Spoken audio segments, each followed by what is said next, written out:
Welcome to Coaching in Session, where limits end and growth begins. Hosted by Michael Rearden. This is your space to challenge the ordinary, unlock your potential, and step boldly into your next chapter. Your mindset journey continues. Welcome, Lynda Leonce to Coaching in Session. How are you doing today? I'm doing great. Thank you for the opportunity to be here. Of course. Today we're going to be talking about you are an authenticity coach. And then, of course, you do parenting coaching on the side because I found out that you are a wonderful mother yourself and you have raised two young girls into the craziest parts of the world, into maybe the most interesting parts of the world. And I'm going to be just looking at the authenticity part today because I think it's going to ring true to so many individuals, because to be authentic with oneself today, it's going to be a challenge. Our world is littered with ways that we can be anything and everything but ourselves. Who are we? If you had to sit down with yourself and truly look back at your day, your week, maybe even a lifetime at this point, could you recognize who that person was? Perhaps you're trying to figure out who you want to be long term in your life. Can you be proud of that person, right? Or are you just living someone else's life? So today we're going to be looking at all different parts of authenticity. We're going to be looking back at your book, Inside Out Creation, and just trying to figure out how people are living their life and if it's going to be true to themselves now and then maybe even forever. But if you could, can you tell the world who you are, what you do, and of course, how you help people? Yeah, sure. I would say I work one-on-one coaching. Authenticity coaching would be the most common way that I'm working with people currently. However, I started with coaching certification in parenting. So that's also something I enjoy, working with parents, supporting them in really the challenge of raising kids, as you mentioned. I'm currently in Trinidad and Tobago, but I'm originally from the US. Was that fully addressing your question? Well, there are no questions here in Coaching in Session. There is only guidance. There's only paths. There's only options that the guests can take. And there's options that I see as I get a solution, as I get an answer. And we basically figure out what we're going to get, because technically I don't know what we're going to get and you don't know what we're going to get. But oftentimes, if we follow the path according to ourselves and our true mindsets, the conversation turns out to be one where it's an enlightenment, where after the conversation, you feel light, you feel refreshed, you feel maybe awestruck. You're like, wow, look at all of the possibilities. Look at all the choices that I was given and presented. And I just find that to be one of the best ways that people can learn about mindset and learn about themselves. And today we are looking at the authenticity part, which is going to be so important to that path in life. Because if you think about it, every single day we're given so many choices.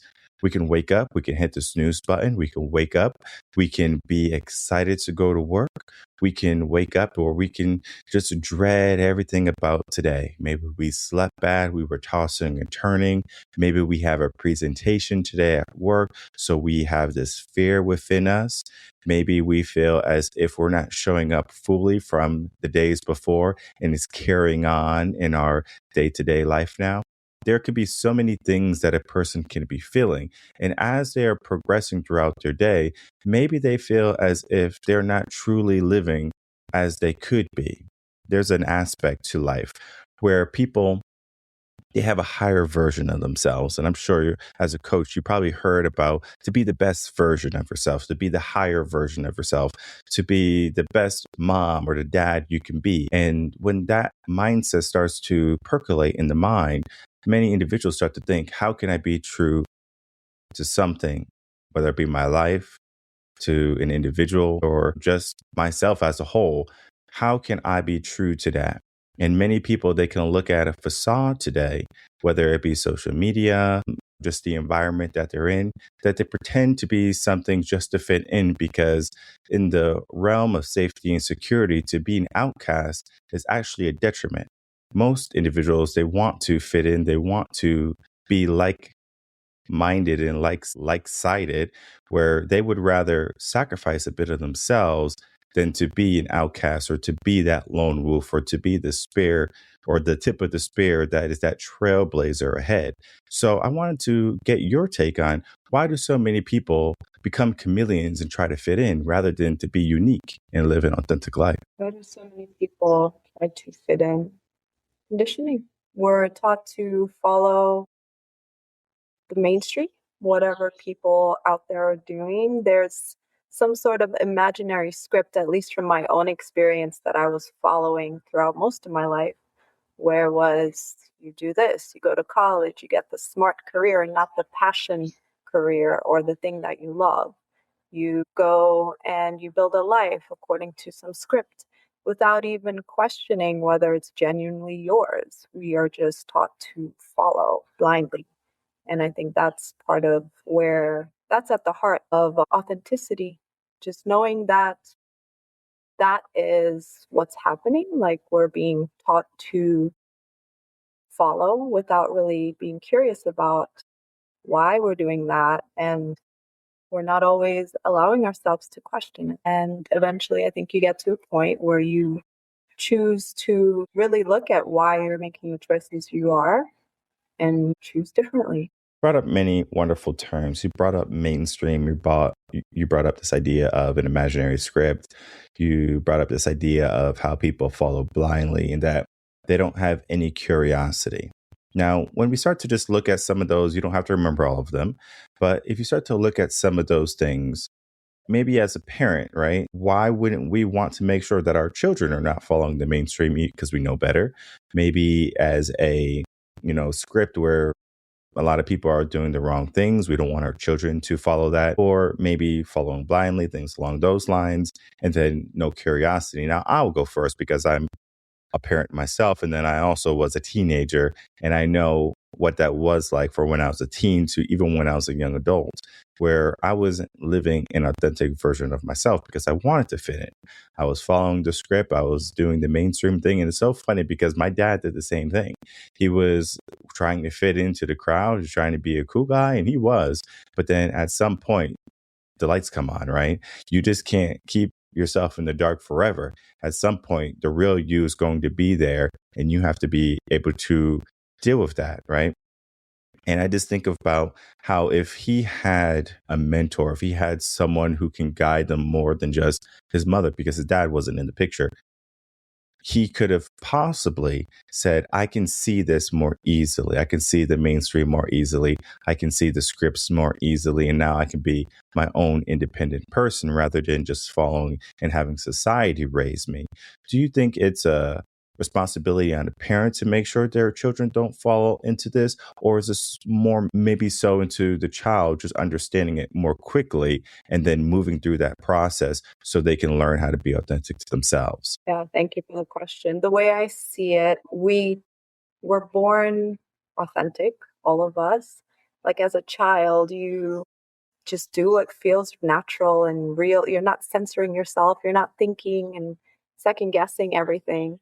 So we're born that way. Over time, through programming, conditioning in childhood and school, we pick up the programs. So it's like it covers up the authenticity.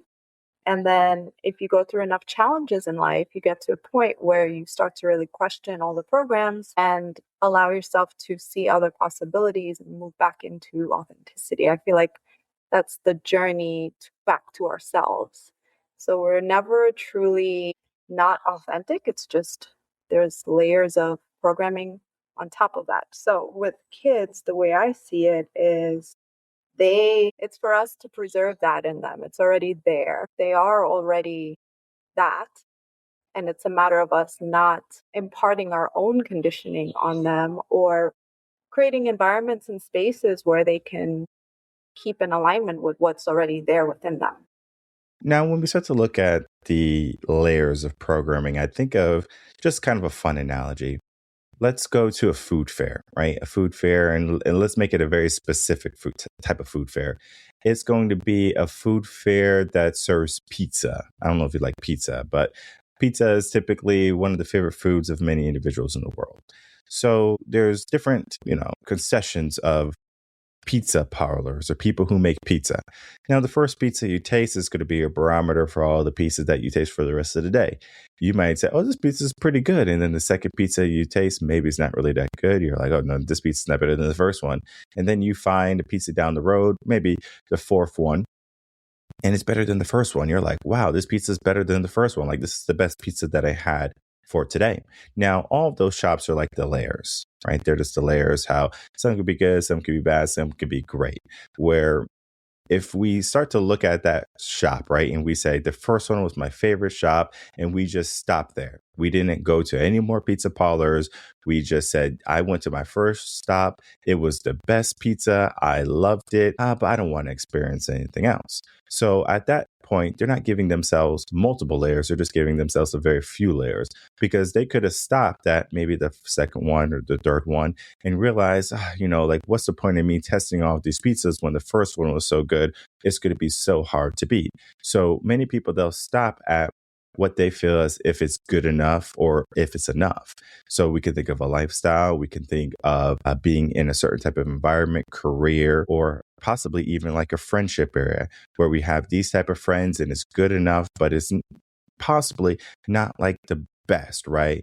And I just think about this journey back to the self aspect now, because if we're looking at how we can progress to all of these different parlors, all these different spots, the journey is going to be an ongoing thing. But yet, when we're trying to figure out who we are, we're looking for our destination. And when we're looking at the authenticity part, is it something where it's going to always be a movable target, where as we're progressing, we have to learn how to be authentic again? Or is it going to be something as if as you said, when we're young, right, we are our authentic selves, and then we kind of lose it along the way? Is it something where we have to rekindle after we might have lost it or became skewed? Good question. So how I like to describe it is the authenticity really is seeing ourselves beyond that mind-made sense of who we think we are. So like that voice, that running commentary that has all those stories about us being not good enough, not worthy. No matter what we do, we just feel like we have to compare or match up or compete with others. That voice, that sense of self that's false. When we truly know that is not us and we know ourselves as the true self, which to me, in my experience, feels like an embodiment, like I can feel that me. It's that me that feels excited when someone says, do you want to do something? And I feel a joy. So it's like a feeling, it's tangible, it's in the body. That to me is living from authenticity and alignment with the real me. So from my own experience, that's like a muscle that we maintain, that we consistently remain in connection with, if that makes sense. And so it's more of, to maintain alignment is to choose to not listen to this and to really anchor into embodying our authenticity moment to moment on a daily basis. So to answer your question, I feel like it's a constant daily thing that we work on maintaining. Yes. There's always a mindset when it comes to being authentic to yourself, I believe, because there's always going to be individuals who just see the world a little bit different. And this is not to say that anyone's right or wrong. I don't believe in coaching a session there's a right or wrong answer. It's just the answer that is presented, because it often is going to lead to new conversations, very similar to how you brought up this idea of sense of self, whether it be your true self or if it be a falsehood of what you thought. And sometimes I think about how people can be living right now. And maybe they're living really good. They're living a luxury lifestyle. Think of it this way. They have the best cars in the world, the best homes in the world. They go to the best and most luxurious and, star-struck parties. And anyone could possibly look at that life and say, wow, you're living such an amazing life. But that individual on the inside, they might not feel it. They might feel as if they're an imposter. They might not feel as if that's their environment or their place to be in. And they feel so far from their true self, even though from the outside, everyone can say, oh, this person must be true. This person must be living exactly how I want to be living. And I found that people do a really good job at hiding their sense of self. they will just cover it up. They will say, you know what? I'm just going to put on these clothes. I'm just going to put on this personality. Think of influencers today. I don't know if you understand this phenomena, but an influencer will come on, smile, be so happy, joyous, and they will say, my life is so amazing and I'm so happy, and everyone would admire them. But the moment the camera turns off, it's like a weight just comes over them, the stress, the anxiety, everything. And you can tell they're not their true self. So this idea of, the sense of self, it could be in a sense faked, or it could be a facade. And this can lead to maybe some individuals not knowing what the true self feels like. How do you guide people through that when they might be living a good life, where things might be going okay, but there's just this inkling on the inside that is hinting at that who they are right now is not their true self? Yeah, I would start with where they're at in the moment. It's a very moment to moment process. What's coming up right now for you? So, whatever the trigger is, whatever the challenge is right now where they're struggling, we go into that and start to see what that's about. Get curious. Why are you feeling the way you're feeling now? And work through that on a moment to moment. It's a very, like whatever's popping up for them right now is perfect and something they're ready to look at if they're ready. Yeah. If they're ready. Right. So it's also like a moment to moment. How much are you willing to really look at things and feel like you're open to a different perspective? Right? hmm And this is perspective part of change, perhaps, because we know that change can be extremely difficult, and a person can't essentially change another person. It is up to that person to want to change themselves, right? They have to say, I'm willing to change. I want to change.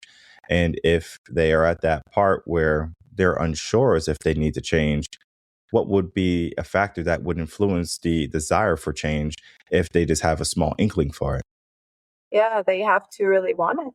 I mean, you can pave the road, but if they're not ready to walk down it, then and that's perfectly fine if someone is not ready to go there, not really ready to look at what's coming up. And that's perfect for them in that moment. And maybe we come back to it again at some point.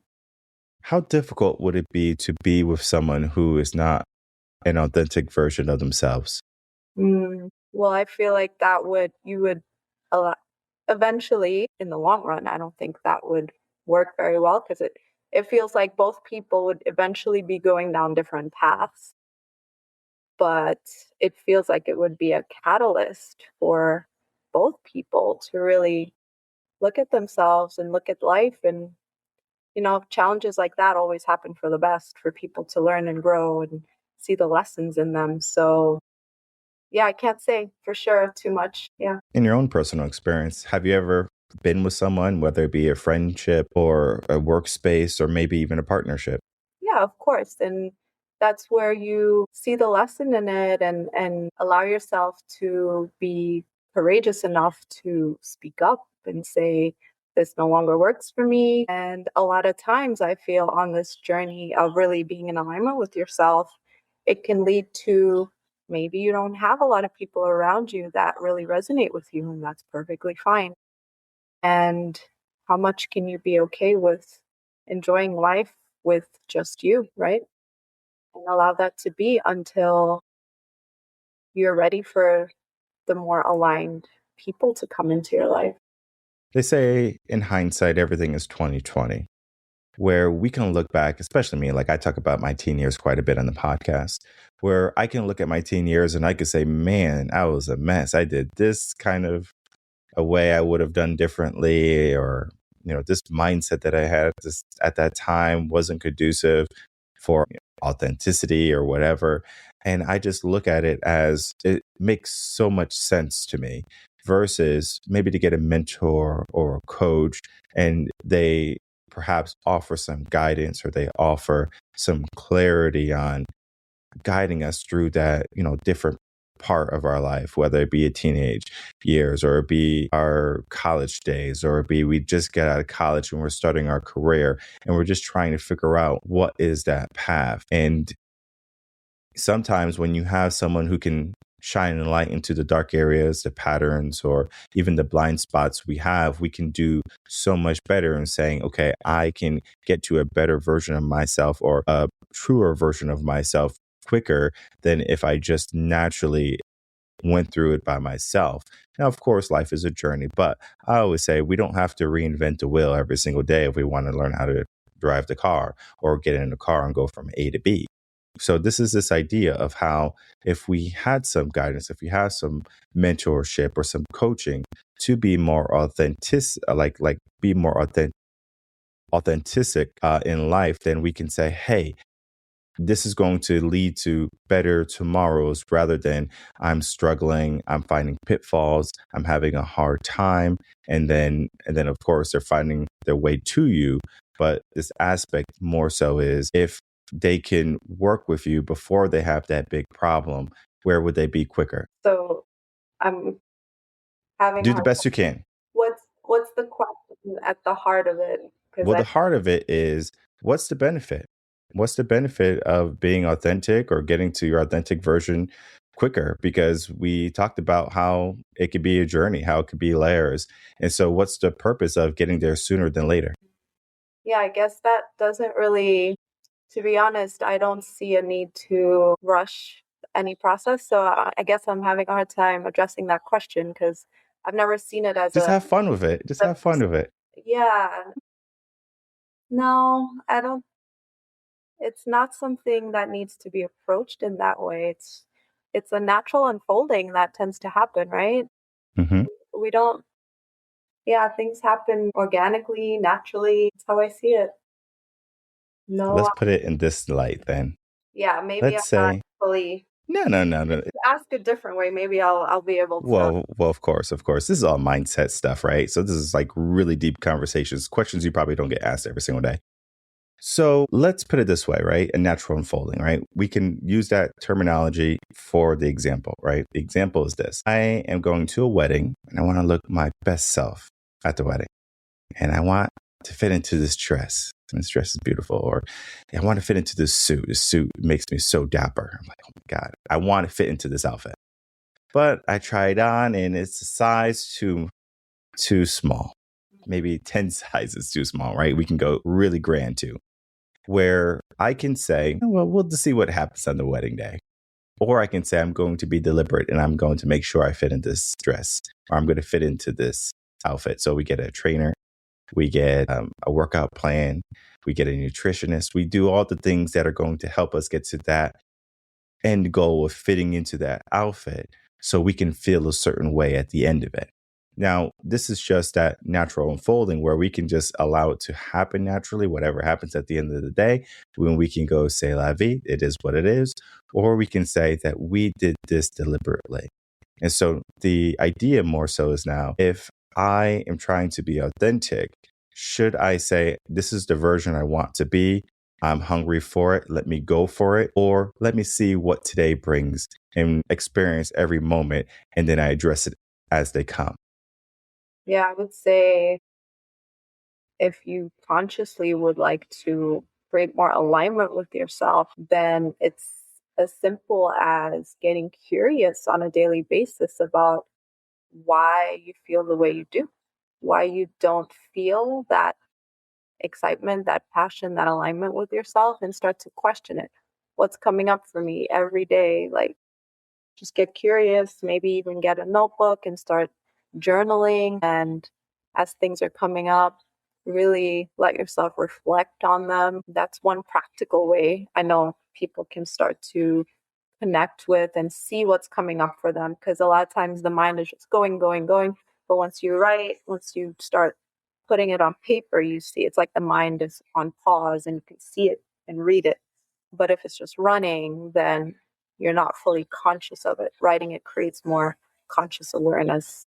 So I say if someone really wanted to take control, start journaling or start noticing what's coming up on a daily basis. I think of this idea, and this is so funny because I was presented with this idea in the beginning of the week, and it was from a viewer. They talked about perfect, this idea of perfect, like perfection, where we know that perfect essentially doesn't exist because there always can be improvements, right? We can have a really good day, but then we can look at, okay, well, how can the day be better? But then of course we get to the end, right? The 24 hours is just going to come, and we can say that we gave 100% of what we had, and we could say we did everything we could. So there's that idea. And then there's this idea of there can be no better, perfect is the top. Now, if we start to look at our daily habits, and we start to look at just the things we do every single day, does authenticity ever have a version that's perfect? Or is it like an iOS for a phone, or, like a UI for the phone that's always going to have a new version, is always going to be an upgrade. Technology is going to keep on advancing, and we just move with the punches. Yeah, I would say striving for perfection is non-alignment, because like you said, there is no perfection. But at our core, the real self is perfect, whole, and complete. So there's no perfect getting there. However, at our essence, we are already perfection, if that makes sense. It's a contradiction. The mind Yes. sometimes may have a hard time wrapping around that, but from my perspective, that's how I see it. I don't know if you realize what you said, but you said something amazing. You said we are already perfection. Yes. That's powerful. Mm-hmm. What does that mean to somebody if they feel as if they need to change right now? Yeah, I would say it goes back to the story I mentioned about how we're born authentic, we're born whole and complete, and then the layers of programming happen over life. And then if you go through enough pain, challenges, and suffering, then you start to really remove those. So you start to do the work to clear and come back to what is already there right now. Like we're already that whole perfect, authentic self. It's just the layers that are there. And so that's what I mean. It's like underneath it all right now, even though we feel like maybe we're lacking, we're not good enough, we are at our core whole and complete and perfect. Mm, That's what I was leading to. I love that aspect where we are the complete bits. And sometimes I believe we make some adjustments, right? Because if you ever had just a certain set of furniture in your room, like growing up, you can arrange your room to be totally different, a totally different space, just by moving something. And you might not see it when everything is okay, right? But when when it gets messy, it's like, oh man, like now I have to put things back, right? And sometimes people, they want to get back to normal. They want to get back to what it was. But then there's sometimes people, they see an opportunity where all of this mess and all of this chaos can bring about new ideas to possibilities. Well, I could put this table over here. How would that look? I'll have more space. Well, I can put the bed facing this direction, right? I'll be able to see the door, or I'm getting more sunlight in the morning, right? It could just be those small tweaks. And I'm using the room as the analogy to, just our day to day, right? Where sometimes people don't necessarily even understand what they are capable of in a day. They just think of a day as another day, another week, another month, etc. And they don't see the possibilities in the day. But I understand when you're operating at a higher frequency, the higher vibration, that true self, it's almost as if you just have this abundance of time. It's like we can look at the top 1% of people in the world who do things, and you're just in awe. How are you able to do all of these things in a day? Like Elon Musk, as an example. You don't have to like the guy, but how he's able to do so much in his day, and for us to look at maybe in comparison for just a moment, where we go, wow, he's doing so much compared to me, I'm doing so little. And I don't want people to get into this comparison aspect for everything. I just want people to understand how an individual can think so vividly, how they can have dreams and goals that they aspire to do. And every single day they do great strides toward that. And we might not have those ambitions. And this is perfectly fine here because everyone's individualized. You don't have to have huge ambitions. You don't have to have my ambitions. They don't have to have your ambitions, but you do have ambitions for yourself. And to be able to look at your life, to figure out what those ambitions are, and how you can be authentic to those ambitions is truly going to help you in life get to place where when you're waking up in the morning, you're happy to take that first step. You're not hitting the snooze button. You're excited for today. You're not looking at Friday as, man, I get to have an opportunity to relax now because I had such a rough week. Or Mondays come along, and you're like, I'm excited for what's to come. Now, man, now I'm locked up again. Because oftentimes many people are just living in a jail cell, what they call life. They are not truly living to how they want to be living. They have fallen into a circumstance that they feel as if they can't get out of. And I'm here to say that if you feel as if you are not the person that you want to be right now, then change it. But sometimes we need a little bit of bravery. Sometimes we need a little bit of curiosity. Sometimes we need some honesty put into the mix, or we just need a person like yourself that is there with their hand extended saying, when you're ready, I'm here. And that's so powerful to have an individual who is able to help people on that journey to find an authentic version of themselves or just the simple aspect, our true self. Now, I always love toward the end to, get some final words, some final thoughts. And then if you could, after that, could you please tell people how they can find you, reach out, begin working with you and all of that? Final thoughts, I would say, is from my own personal experience. For my whole life, I had my flashlight pointed outward. I was shining the light on my outer life, believing that when I was doing things on the outer with career, with relationship, parenting, all of it, when I was doing on the outside, I would create what I wanted through all the outer doing. But the minute I allowed myself to turn my flashlight towards myself and really see the true source of how everything was being created, which is within me, meaning my beliefs about myself, who I see myself as. The minute I shifted my focus there and committed to keeping it there and knowing that that's where everything is truly being created from, and allowing myself to see the untruths, the beliefs, and allow them to shift and transform, that's when everything changed. So that's the last thing I would leave with your audience, is to allow yourself to be curious enough to turn your flashlight this way and be courageous, like you said, to do that, because that's really at the heart of what we're really longing for. And in terms of where people can find me, Live From Your Truth is the website, and you can find ways to message me.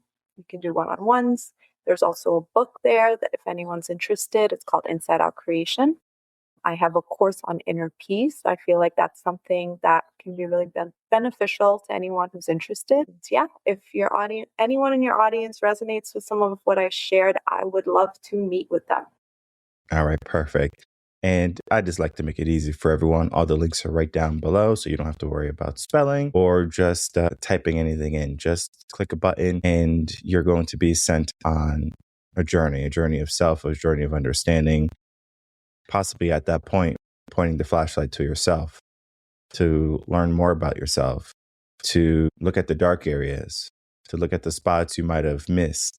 And all of this is not to put pain on yourself or to put pain on your life, but to help you realize all of the possibilities and all the prosperities that lie before you.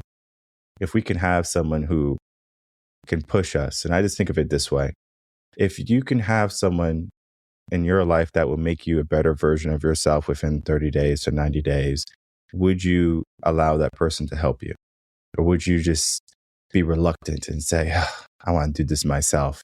And many people, they decide to live life themselves and they find themselves at many dead ends, or they find themselves in habitual patterns, or, they call it, like the rat race or something like that, where they're just living something again and again and again. And at some point they lose the joy. And we talked about joy very briefly. And I just think about how people don't necessarily understand the true joys of what they can be feeling. Some people, they just are at that low barometer where they're okay with things. And maybe that's you, right? Things are going okay. They're not great. Something happens. Maybe you're not feeling 100% right now. And you might feel as if you don't want to take any action. But then there's going to be the other side of people who have had large trauma, a hardship, a failure, something that was jolting them. It jolted them awake, where it was saying, you don't have a choice but to change. But most of the audience that is coming into coaching in session, we're in that middle ground. We are at a place where it feels good. It can be better. It has been bad, but it got better. And so we get to choose now. Do we want to go on that journey sooner, or are we going to go on it later? Because at some point you're going to be presented with a decision. Are you going to be and step into your true self, or are you going to continue down this road of who you have created, possibly for shelter, for safety and security? Maybe the version of yourself that you're currently living is an outdated version, and the life that you want to be living now, the lifestyle you want to be living, is a different path or a different level of your journey. So we have to be brave. We have to be curious, as you said, to want to change. And if you need help on that change, if you need support on the change, again, the links are right down below. Linda's going to be able to help guide you, to assist you on that authentic version of yourself. Because if we can step into this authenticity more so than we do this mainstream aspect of following a script and living life on someone else's regards, then we can possibly break that pattern for our children in the generations to come. So I do want to thank you, Lynda, for coming on, spending some time, of course, talking about your work and how you help people, and then just having a conversation that was filled with so many different mindset cortels, where we were able to learn so much more about maybe our mind, where we're thinking, or how the world is today. Thank you for having me. This was great.